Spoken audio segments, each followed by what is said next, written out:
Okay, here's a YouTube video 10 businesses that failed. Well, I'm not so much interested in that, but it provokes thought. And the thought it provokes is there's a good chance, I don't say 100%, but there is a good chance that America and the rest of the world is not going to be the same after the coronavirus pandemic. That there's going to be a big change. And that's in our whole view of economics. I liken it to the end of the Ice Age. And I'm assuming human beings were around then. So the Ice Age was coming to an end, it's getting warmer, and the people who lived at that period of time, they felt it getting warmer, and a lot of them said, don't worry about it, things will get back to normal, which normal was getting cold, Ice Age.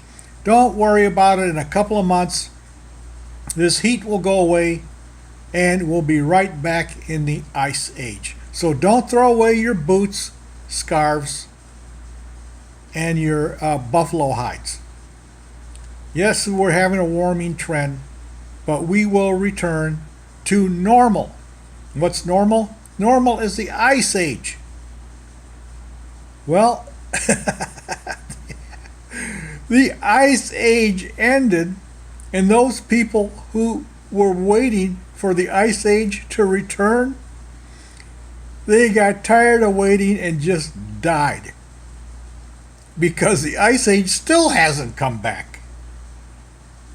So I consider this pandemic like the end of the Ice Age.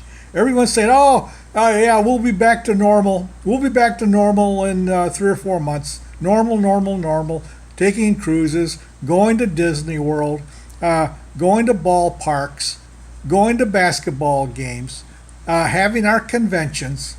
Yes, we're returning to normal. But I'm thinking that we're not going to return to normal. That just like the Ice Age ended, the age that we were in before the pandemic is going to come to an end. Well, you say, well, in 1918 you had the Spanish flu. A lot of people died. But guess what? 2 years later, we were right back to normal. Well, you're right. I'm not going to argue with that. But the difference was, how did they rebound and return right to the same life they had before? People had no debt. There was no such thing as debt. Everything is cash. You ate with cash. You paid your rent with cash. Whatever transportation you used was the horse-drawn bus or whatever, you paid with cash. It was a cash society. So at the end of the Spanish flu pandemic, you just returned to cash. There was no credit. But that's the difference today. Before the pandemic, we had the debt society. Borrow. Okay? And that is based upon, we borrowed money for all kinds of things, for everything in life. We borrowed money because we anticipated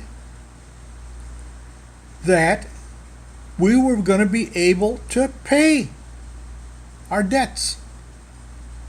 Okay? Create debt, go to work, pay debt. And that's the way it's been for decades.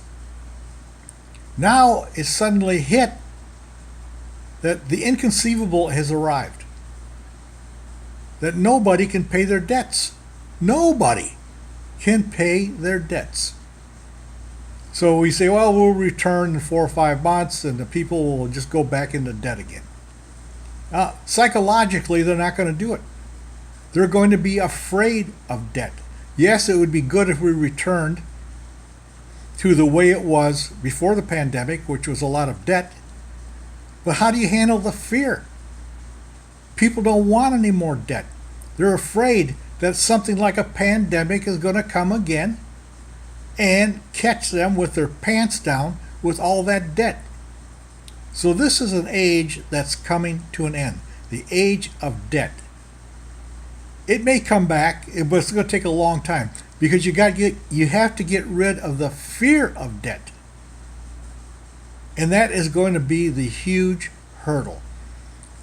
Getting rid of the fear of debt. And if we can't get rid of the fear of debt right away, then things are going to change drastically.